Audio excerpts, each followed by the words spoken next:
Think about test day. You walk into the IELTS center feeling ready. You're not nervous because you know what's coming. You've practiced the right way and learned what works. When your results come through, you see the scores you work toward.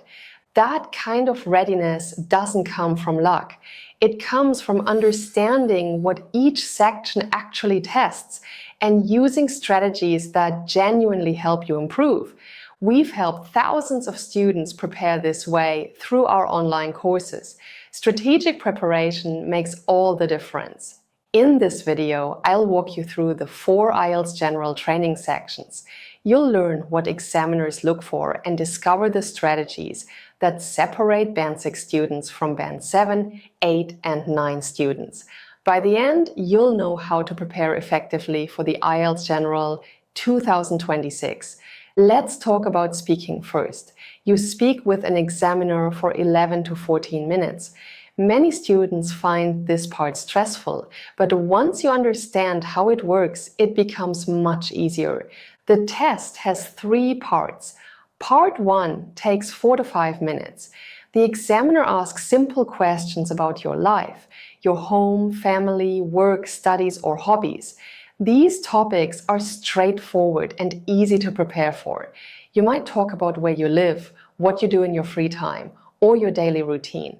Part 2 is the long turn. You get a card with a topic on it and 1 minute to prepare. Then you speak for 2 minutes without stopping. For examples, the topic card might ask you to describe a memorable event, someone who influenced you, or a place you'd like to visit. Part 3 is a discussion. The examiner asks deeper questions connected to your Part 2 topic. For instance, if you talked about travel in Part 2, Part 3 might explore how tourism affects communities or how people's travel habits are changing. This section tests whether you can discuss complex ideas and explain your opinions clearly. So what do examiners actually look for? They score you on 4 things, and each one counts equally. First is fluency and coherence. This means speaking smoothly without too many pauses and organizing your ideas so they make sense. The examiners should be able to follow your thoughts easily. Second is a lexical resource. That's vocabulary. They want to see you using different words accurately, not repeating the same basic words throughout the test. Third is grammatical range and accuracy. This checks your grammar and whether you use different sentence types. They look for both simple and complex structures used correctly. Finally, pronunciation checks how clearly you speak. You don't need a perfect British or American accent. You just need to be easy to understand with natural stress and rhythm. Here's an important tip. Always develop your answers instead of giving short responses. For example, the examiner might ask, "Do you enjoy spending time with your family?" Don't just say, "Yes, I do." Extend your answer by explaining why and adding details. You could say, "Yes, I do. I really value our Sunday dinners together because that's when everyone's free. We usually cook a traditional meal together, which gives us time to catch up on each other's lives." These gatherings help us stay close, even though we're all busy. Notice how this answer uses better vocabulary like value and gatherings. It also connects ideas with words like because and which. Further, it includes specific details that make it more interesting. That's what can take you from Band 6 to Band 7 and higher. Another key strategy is using templates. Templates give you advanced sentence starters and structures that help you organize your ideas clearly. For example, if the card asks you to describe someone who influenced you, you could start with a sentence starter like this. "I'd like to tell you about someone who holds particular significance for me." Then you explain when you met them, describe what made them special, talk about how they affected you emotionally, and finish with what you learned from them. This approach helps you include advanced vocabulary and use different tenses, present, past, and future. This shows the IELTS speaking examiner your English is strong. The great thing about templates is you don't have to worry about how to begin. You just say the sentence starter and complete it with your own ideas. If you'd like to speak with the same confidence as high-scoring students, check out our IELTS General packages. You'll find all the templates and strategies you need to speak fluently and naturally. The link is just below this video. Now, let's move to writing. This section has 2 tasks and you have 60 minutes total. Many candidates struggle with writing because you need good organization, varied vocabulary, and accurate grammar all at the same time. Task 1 comes first. You have about 20 minutes to write a letter of at least 150 words. This could be formal, semi-formal, or informal depending on the situation. You might write a formal letter to your manager requesting holiday time, a semi-formal letter to a neighbor about a local issue, or an informal letter to a friend inviting them to visit. Each type needs a different tone and level of formality, so understanding these differences really matters. Examiners look for 3 main things in your letter. First, you must address all the bullet points in the question. Second, your tone must match the situation. Third, your letter should follow proper format with a clear opening, body paragraphs covering each point, and an appropriate closing. Task 2 is an essay where you discuss a viewpoint, argument, or problem. You should spend about 40 minutes writing at least 250 words. Common question types include agree or disagree questions and advantage or disadvantage questions. The topics usually relate to everyday life and social issues. You might discuss whether technology has improved family relationships, whether working from home has more advantages than disadvantages, or how communities can solve traffic problems locally. The IELTS examiners assess writing using 4 criteria. Task achievement for task 1 or task response for task 2 measures how well you answer all parts of the question and develop your ideas fully. Coherence and cohesion checks how clearly you organize ideas and use linking words to connect thoughts. Lexical resource evaluates your vocabulary range and accuracy. Grammatical range and accuracy looks at sentence variety and grammatical correctness. Here's my first key tip. Plan before you start writing. During this time, identify your main points, think about relevant vocabulary, and decide how to structure your paragraphs. Planning stops you from writing a messy response and keeps you focused on answering the question properly. My second essential tip is using writing templates for both tasks.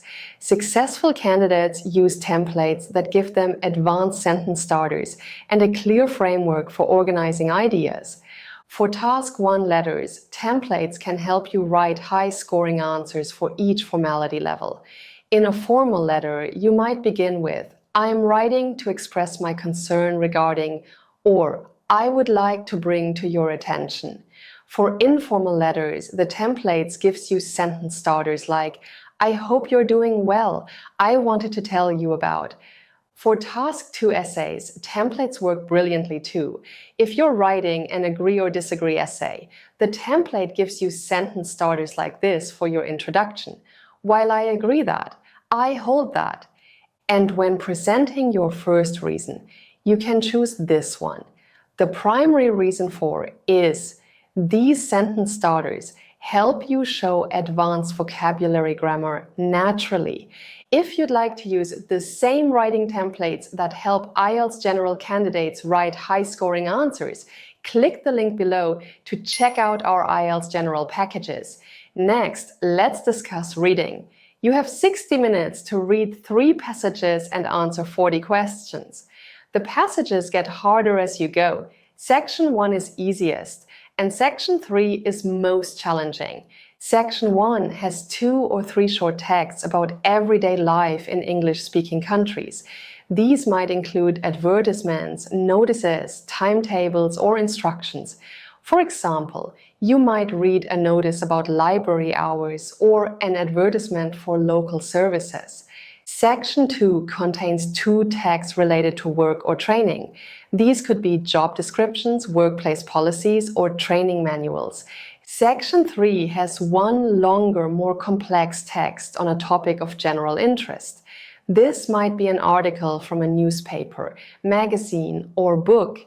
The language is more advanced, and you need to understand not just facts, but also opinions, attitudes, and implied meanings.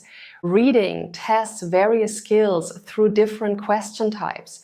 For example, you'll see questions like true or false or not given, matching information, and sentence completion. Here's an essential tip. Read the questions before reading the passage. This strategy helps you know what information to look for, making you much more efficient with your time. For example, if you see matching headings questions, you'll focus on the main idea of each paragraph as you read. If you see true or false or not given questions, you'll look for specific details mentioned in the questions. This targeted approach stops you from wasting time reading everything in detail when you only need specific information. By the way, if you want this channel to keep going, write yes in the comments, click like and subscribe. We only make videos you actually want to watch. Finally, let's look at listening. You have roughly 30 minutes to listen to 4 recordings and answer 40 questions. The recordings play only once, so concentration matters absolutely. You might hear different accents such as British, Australian, and North American. The test has 4 parts. Part 1 is a conversation between 2 speakers in an everyday situation, like booking accommodation or asking about local facilities. This part tests whether you can understand basic information like names, dates, or times in conversation.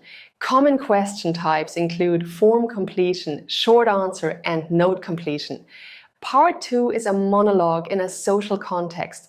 For example, a tour guide describing an attraction or an announcement about a community event.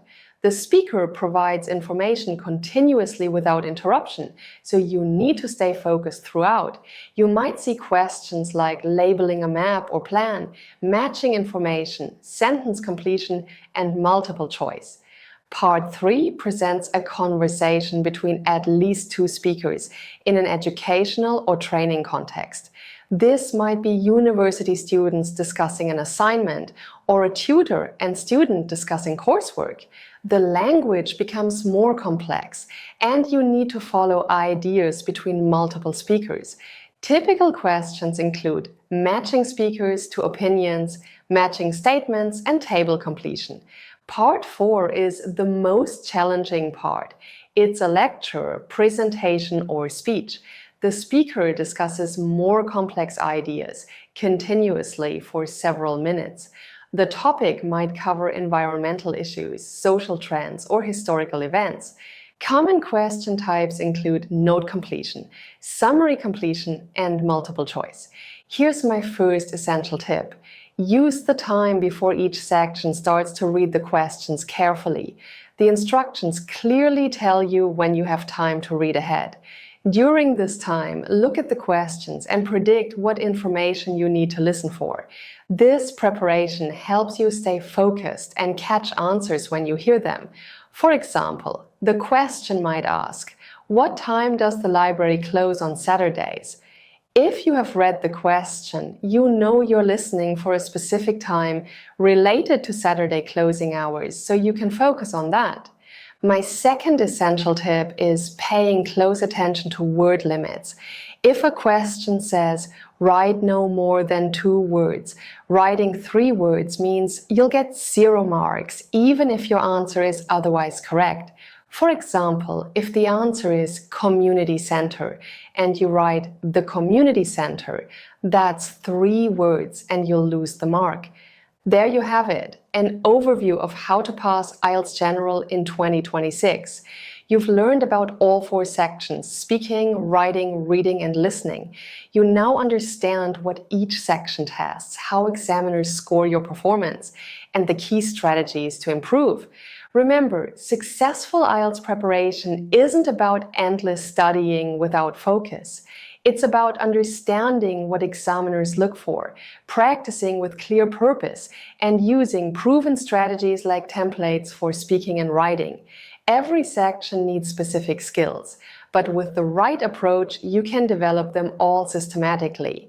If you're serious about achieving the IELTS score you need in 2026, check out our IELTS General packages using the link below.